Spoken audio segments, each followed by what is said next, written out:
Lockdown के बाद हालात से परेशान अपने घरों को पैदल निकल चुके लोगों की मौत का सिलसिला शुरू हो गया है। नागपुर से अपने वतन तमिलनाडु जा रहे 26 मजदूरों के ग्रुप में से 23 साला नौजवान की हैदराबाद में मौत हो गई। इस दौरान रियासती हुकूमत और समाजी तंजीमों ने मिलकर महलूक के बॉडी को उसके आबाई रियासत पहुंचाने का इंतजाम किया। इस मौके पर मकामी लोगों ने दोनों रियासतों की मदद की जमकर तारीफ की। पिछले 3 दिन से नागपुर से बच्चे चलते हुए तमिलनाडु उनके नेटिव प्लेस जाना चाहते थे। ये लोगों ने काफ़ी मुश्किल से पैदल चलते हुए ये रास्ता पार किया है। नागपुर से निकलते हुए वो लोग कल रात में हैदराबाद पहुंचे थे। अपना और एक शेल्टर है मारेडपल्ली में, वो लोग वहाँ पर कल रात में थे। अनफॉर्चुनेटली उसमें से 26 में से एक लड़का जो 23 इयर्स का था, अनफॉर्चुनेटली उसको हार्ट अटैक आके आज मर गया था लड़का। पोस्टमार्टम की रिपोर्ट के बाद यहाँ की सरकार काफ़ी डिफ़िकल्टी के साथ उसको, क्योंकि मल्टीपल बॉर्डर्स है, उसको बुझाने के लिए काफ़ी तकलीफ़ें थी। मेरी एक फ्रेंड है उमासुद्दीन, उसके थ्रू मुझे पता चला कि ये लोग यहीं क्रिमिनेशन करने के लिए ऑर्डर्स दिए थे। मैंने इमीडिएटली किशन रेड्डी साहब से बात की, अमित शाह साहब के ऑफिस से बात की। मैं शुक्रिया अदा करना चाहता हूँ, किशन रेड्डी साहब ने personally concern DCP, concern CP, concern DIG states, other states, सभी को हर नाके पे इंस्ट्रक्शंस पर्सनली दिया है और लेटर भी इशू किया है, stating that the body has to reach the family at war footage immediately. Corona virus पर वजीर आजम नरेंद्र मोदी ने आज आवाम से खिताब किया। पीएम मोदी ने आवाम से अपील करते हुए कहा कि लोग इतवार की रात को 9 बजे अपने घर में या फिर बालकनी में दिया, टॉर्च या फिर मोमबत्ती को जलाएं। वजीर आजम ने कहा है कि हमें इत्तेहाद का पैगाम देकर कोरोना के अंधेरे को मिटाना है। पीएम ने कहा कि इस इतवार 5 अप्रैल को हम सबको मिलकर कोरोना के अंधेरे को चैलेंज देना है और उसे रोशनी की ताकत का तारुफ कराना है। मेरे प्यारे देशवासियों, नमस्कार। कोरोना वैश्विक महामारी के खिलाफ देशव्यापी लॉकडाउन को आज 9 दिन हो रहे हैं। आज कई देश इसको दोहरा रहे हैं। जनता कर्फ्यू हो, घंटी बजाने, थाली बजाने का कार्यक्रम हो, इन्होंने इस चुनौतीपूर्ण समय में देश को इसकी सामूहिक शक्ति का एहसास कराया। यह भाव प्रकट हुआ कि देश एक होकर कोरोना के खिलाफ लड़ाई लड़ सकता है। अब लॉकडाउन के समय में देश की आप सभी की ये सामूहिकता चरितार्थ होती नजर आ रही है। इस अंधकारमय कोरोना संकट को पराजित करने के लिए हमें प्रकाश के तेज को चारों दिशाओं में फैलाना है और इसलिए इस संडे 5 अप्रैल को हम सबको मिलकर कोरोना के संकट के अंधकार को चुनौती देनी है, उसे प्रकाश की ताकत का परिचय कराना है। इस 5 अप्रैल को हमें 130 करोड़ देशवासियों की महाशक्ति का जागरण करना है। एक ही मकसद से हम सब लड़ रहे हैं, ये उजागर होगा। हम अकेले नहीं है, कोई भी अकेला नहीं है। और कोरोना के खिलाफ हिंदुस्तान के प्रकाश पर्व पर सियासत भी तेज हो गई है। कांग्रेस ने पीएम मोदी की अपील पर सवाल उठाए हैं। आज देश के लिए बहुत मुश्किल वक्त है। सारा देश एक साथ है, प्रधानमंत्री के साथ है। प्रधानमंत्री का ये कदम कि रात को 9 बजे दिया जलाया जाए, शायद पूरे देश को इमोशनली एक साथ अटैच करना चाहते हैं। जिसके पास खाने के लिए रोटी नहीं है वो दिया कहां से लाएगा? क्या आप इमोशनली उसे नहीं जोड़ना चाहते? उसकी समस्या का समाधान कीजिए, देश आपके साथ है। वहीं बीजेपी के तर्जुमान संबित पात्रा ने कहा कि कांग्रेस कभी भी उम्मीद के लिए रोशन नहीं कर सकती है। देखिए, आज पूरा हिंदुस्तान एकजुट होकर कोरोना के खिलाफ लड़ रहा है। भारत के प्रधानमंत्री जी ने एक संदेश दिया है, जनता जनार्दन कैसे एक हो सके और कैसे सामूहिक शक्ति को जगाया जा सके। वैसे में भी कांग्रेस पार्टी आज निंदा की राजनीति कर रही है। ये बहुत ही शर्मनाक विषय है। देखिए, आज भारत की सरकार की तारीफ पूरा विश्व कर रहा है, WHO भी कर रहा है। आज खुद प्रधानमंत्री ने कहा है कि उत्साह का माहौल बनाना है और एक आशा का माहौल उसको सृजित करना है। वहीं कांग्रेस पार्टी निराशा और निंदा की राजनीति कर रही है। कहीं न कहीं आज सिद्ध होता है कि कांग्रेस पार्टी कभी भी आशा के दिया को जला नहीं सकती है। लॉकडाउन के बाद हालात से परेशान अपने घरों को पैदल निकल चुके लोगों की मौत का सिलसिला शुरू हो गया है। नागपुर से अपने वतन तमिलनाडु जा रहे 26 मजदूरों के ग्रुप में से 23 साला नौजवान की हैदराबाद में मौत हो गई। इस दौरान रियासती हुकूमत और समाजी तंजीमों ने मिलकर महलूक के बॉडी को उसके आबाई रियासत पहुंचाने का इंतजाम किया। इस मौके पर मकामी लोगों ने दोनों रियासतों की मदद की जमकर तारीफ की। पिछले 3 दिन से नागपुर से बच्चे चलते हुए तमिलनाडु उनके नेटिव प्लेस जाना चाहते थे। ये लोगों ने काफ़ी मुश्किल से पैदल चलते हुए ये रास्ता पार किया है। नागपुर से निकलते हुए वो लोग कल रात में हैदराबाद पहुंचे थे। अपना और एक शेल्टर है मारेडपल्ली में, वो लोग वहाँ पर कल रात में थे। अनफॉर्चुनेटली उसमें से 26 में से एक लड़का जो 23 ईयर्स का था, अनफॉर्चुनेटली उसको हार्ट अटैक आके आज मर गया था लड़का। पोस्टमार्टम की रिपोर्ट के बाद यहाँ की सरकार काफ़ी डिफ़िकल्टी के साथ उसको, क्योंकि मल्टीपल बॉर्डर्स है, उसको बुझाने के लिए काफ़ी तकलीफ़ें थी। मेरी एक फ्रेंड है उमासुद्दीन, उसके थ्रू मुझे पता चला कि ये लोग यहीं क्रिमिनेशन करने के लिए ऑर्डर्स दिए थे। मैंने इमीडिएटली किशन रेड्डी साहब से बात की, अमित शाह साहब के ऑफिस से बात की। मैं शुक्रिया अदा करना चाहता हूँ, किशन रेड्डी साहब ने personally concern DCP, concern CP, concern DIG states, other states, सभी को हर नाके पे इंस्ट्रक्शंस पर्सनली दिया है और लेटर भी इशू किया है, stating that the body has to reach the family at war footage immediately. और तेलंगाना के CM की जानिब से बाहरी मजदूरों की मदद के ऐलान का असर लगातार दिखाई दे रहा है। हैदराबाद में MIM के काउंसलर ने सरकारी मुलाजिमों के साथ मिलकर राशन तकसीम करने का काम किया। इस दौरान भीड़ को देखते हुए इजाफी काउंटर भी खोले जाने का भरोसा दिलाया गया। राशन लेने के बाद मुतासिर मजदूरों ने हुकूमत का शुक्रिया अदा किया। उन्होंने मजीद कहा कि दूसरी रियासतें हुकूमत को भी ऐसे काम करने चाहिए जिससे बाहरी मजदूरों को भुखमरी का सामना ना करना पड़े। लोग यूपी से आके हैदराबाद में काम कर रहे हैं, मजदूरी कर रहे हैं। हम लोग को KCR साहब की तरफ से 12 किलो चावल 500 रुपये मिले हुए हैं। और गोल्डी भाई का बहुत बहुत शुक्रिया, MLC साहब का, और KCR साहब का बहुत बहुत शुक्रिया, और असद भाई का बहुत बहुत शुक्रिया। और हर स्टेट में सरकार को चाहिए कि इसी तरह तकसीम करना चाहिए। जो भी आवाम इधर उधर की है उन लोग को हेल्प करना चाहिए। सर, मैं बंगाल का रहने वाला हूँ। लॉकडाउन का वजह से मैं फंस गया था, तो यहाँ की सरकार, तेलंगाना की सरकार ने 12 किलो चावल और 500 रुपये दिया।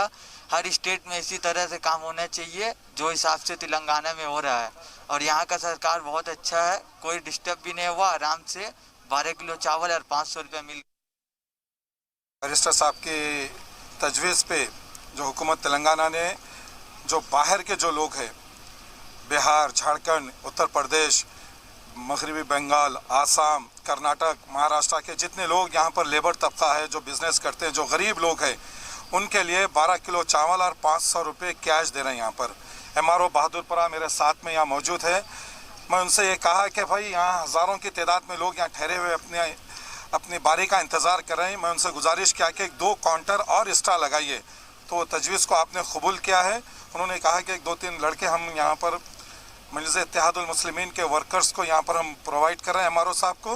इंशाल्लाह एक काउंटर यहाँ पड़ेगा तो मैं समझूंगा कि काम थोड़ा और तेज़ी से चलेगा। अब बुलेटिन में रुकेंगे एक ब्रेक के लिए।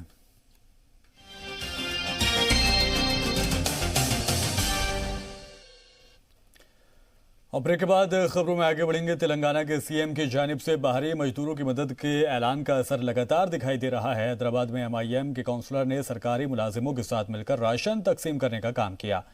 और खबरों में आगे बढ़ेंगे। कोरोना के सिलसिले में सेंट्रल ग्रुप ऑफ मिनिस्टर्स की मीटिंग हुई। यह अहम मीटिंग वजीर दिफा राजनाथ सिंह के घर पर हुई और इस मीटिंग में कोरोना को रोकने के लिए बनाए गए मेगा प्लान की तैयारियों का जायजा लिया गया। साथ ही लॉकडाउन के बाद मजदूरों के नकले मकाने पर भी बातचीत की गई। मीटिंग में मरकजी वजीर दाखिला अमित शाह, प्रकाश जावड़ेकर, स्मृति ईरानी, हरदीप पुरी, रामविलास पासवान, सुरेश गंगवार समेत कई लीडरान भी शामिल हुए। आपको बता दें कि वजीर दिफा के राजनाथ सिंह के घर पर कोरोना को लेकर ग्रुप ऑफ मिनिस्टर्स की ये दूसरी मीटिंग हुई है।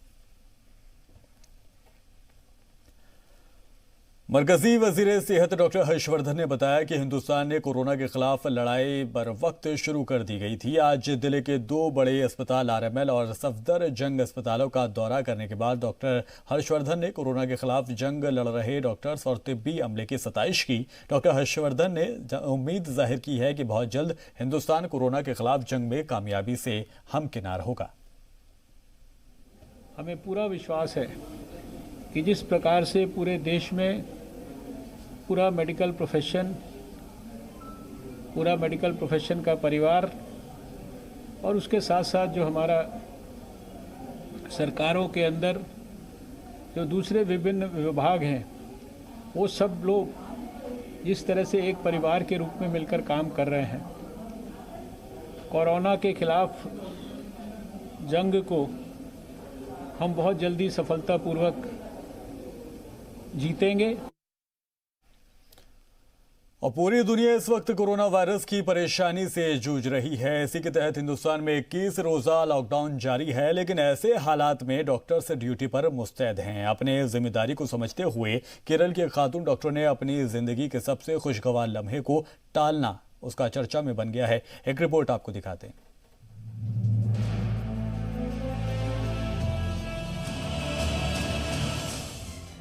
कोरोना वायरस को आलमी वबा करार दिए जाने के बाद दुनिया भर के डॉक्टर्स इसका मुकाबला कर रहे हैं। मरीजों की मुखालिफत और लॉकडाउन की सख्ती झेलते हुए ये दुनियावी भगवान अपनी ड्यूटी पर तैनात हैं। कई डॉक्टर्स इस वक्त अपने जाती कामों को भी टालते हुए दिन रात कोरोना से लड़ रहे हैं। केरल की रहने वाली 23 साला खातून शिफा मोहम्मद भी ऐसी ही एक डॉक्टर हैं। शिफा इन दिनों कोरोना वायरस के खतरे को देखते हुए लगातार काम कर रही हैं। इस बीच उन्होंने अपनी शादी को भी टाल दिया है। शिफा का कहना है कि मैं शादी के लिए इंतजार कर सकती हूं, लेकिन आइसोलेशन वार्ड के मेरे मरीज इंतजार नहीं कर सकते। जिंदगी के सबसे हसीन लम्हे को टालने के फैसले पर उनके अहले खाना अपनी बेटी पर फख्र महसूस कर रहे हैं। खबरों के मुताबिक शिफा की शादी 29 मार्च को तय थी, जिसकी तैयारी वो काफी पहले से करती आ रही थी, लेकिन रियासत में कोरोना के बढ़ते मामले की वजह से उनकी ड्यूटी परियारम मेडिकल कॉलेज कन्नूर के आइसोलेशन वार्ड में लगा दी गई। कोरोना मुतासिर मरीजों के हालात देखकर शिफा के दिल ने छुट्टी नहीं लेने का फैसला कर लिया। शिफा ने जब मेडिकल इमरजेंसी और शादी को टाल देने की बात अपने मंगेतर और अहले खाना के सामने रखी तो वो भी इस पर खुशी खुशी राजी हो गए।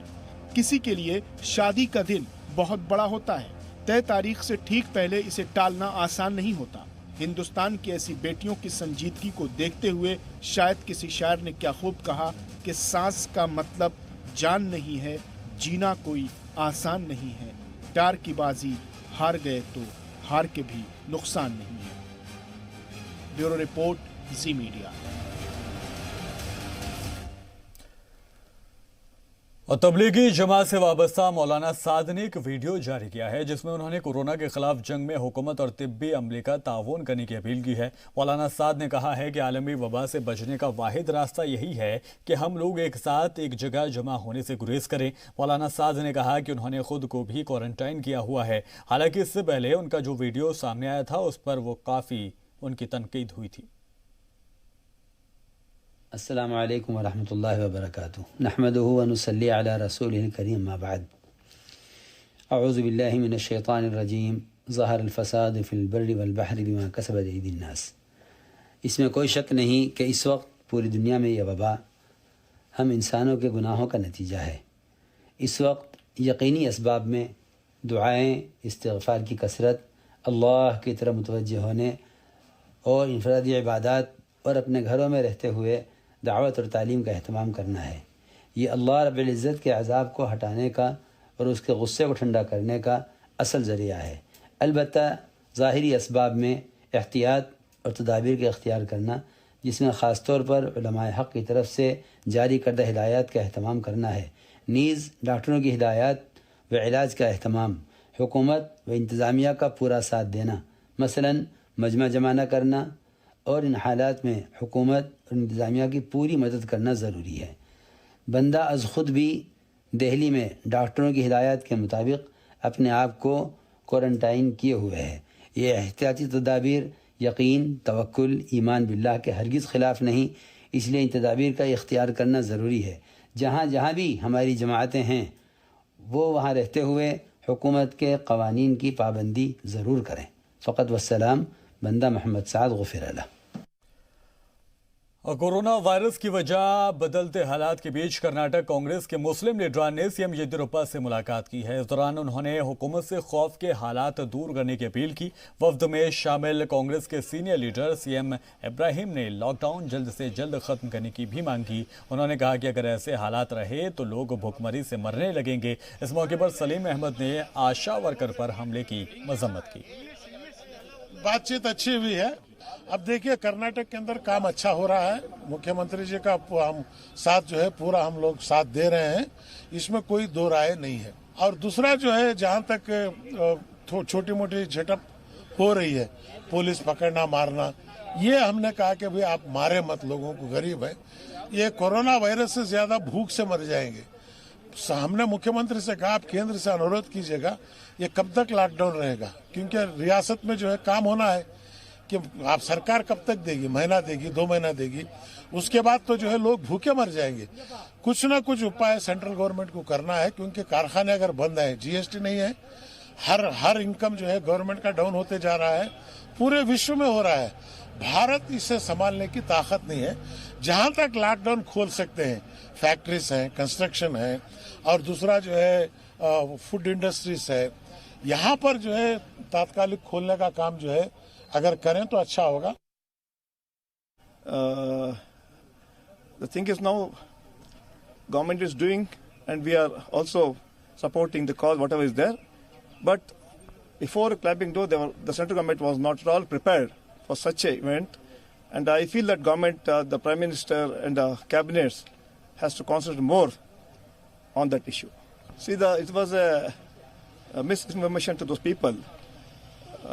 We will not appreciate, the Congress party will appreciate, but thing is they were misled and they were asking number of questions we don't approve, but the people felt that they have come here for asking for this regarding NRC, NPR, they mistook. But I want to ask those ASHA workers that nowhere it was there, that kind of and they had gone there, I don't know why, but think this kind of incidents we will not approve.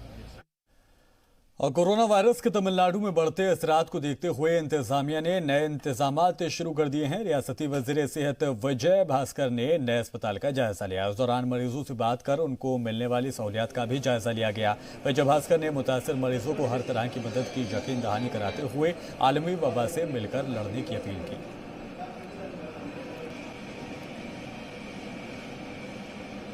We are creating exclusive COVID-19 management hospitals in all the districts, particularly in Chennai. Already Honorable CM visited 500-bedded, well-equipped COVID-19 hospital in Omandura Medical College Hospital. So followed by Rajiv Gandhi Medical College Hospital and followed by Stanley Government Medical College Hospital. Here in Stanley Government Medical College Hospital, Dean is creating a 500-bedded COVID-19 management hospital, well equipped, and first time in government side that Dean initiating. He has a very good initiative. The robotic equipments also available for giving food and medicine to the patients. So it's a very good initiative, highly appreciable. So entire teams are here. So they are all very energetic, enthusiastic. Their real commitment, they are taking care of the patients very well. All the patients are stable. और corona का खौफ पूरी दुनिया में एक जैसा है। Philippines ने लॉकडाउन पर सख्ती से अमल के लिए देखते ही गोली मारने का हुक्म दे दिया है। फिलीपींस के सदर रोड्रिगो दुर्तेते ने भी कहा है कि जो भी लॉकडाउन पर अमल ना करे उसे गोली मार दी जाए।